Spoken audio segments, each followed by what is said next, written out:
This ewe's looking ragged as hell. I'm not one to usually harp on somebody's style, but this isn't fun or functional. In fact, it's nothing but mats. My only way to gain entry into this coat of armor is to start with the belly, but that's not looking much better. The list of ingredients to create a disaster like this is 18 months of hardship. In that time frame, the owners lost their house, had multiple disasters, lost in the family, and their shear retired. At this point in the day, I'm on my 11th sheep and 3 hours into shearing in the midday Texas sun.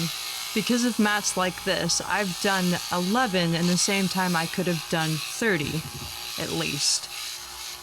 The gaps between the teeth of my shears are large enough to fit my pinky in. I know because I've done it. But even after practicing this exact move on the 6 massively overgrown sheep before this one, I still have a hard time gaining access into the first hip.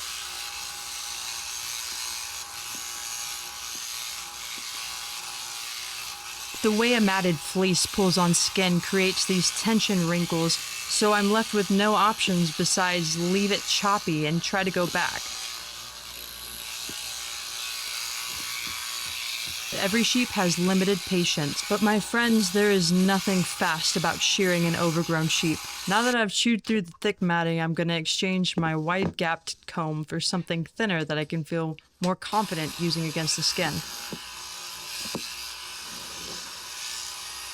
I don't really care how clean she is because I'm coming back in a couple months. I just care about making her more comfortable. For sure, that starts with removing all of these atrocious mats.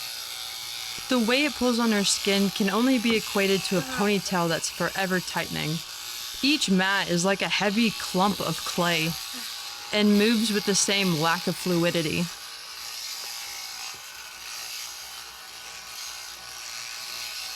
Add in some secret cysts and we've got a party.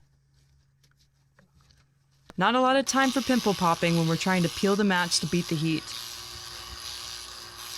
Thankfully, this whole herd has been in pristine condition underneath their felted fleeces. And quite patient, I might add. If we're gonna get this sheep out of the disaster, all people have to participate. And by people, I mean me and the sheep. I truly had no idea the condition of these sheep before I arrived. I knew it was over a year's growth, but the felting on this is just out of control. I've handled cases where the animal has 3 years of growth and the matting isn't this severe.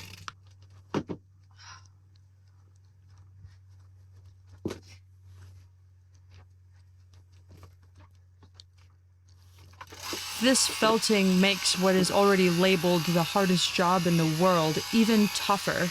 It's a straight mental game at this point. Each sheep has taken 3 to 5 times longer than an average sheep.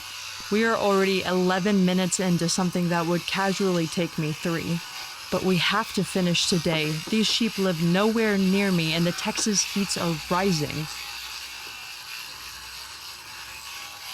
She's a really sweet girl though, and she seems to be pretty grateful, otherwise she would definitely be trying to skedaddle.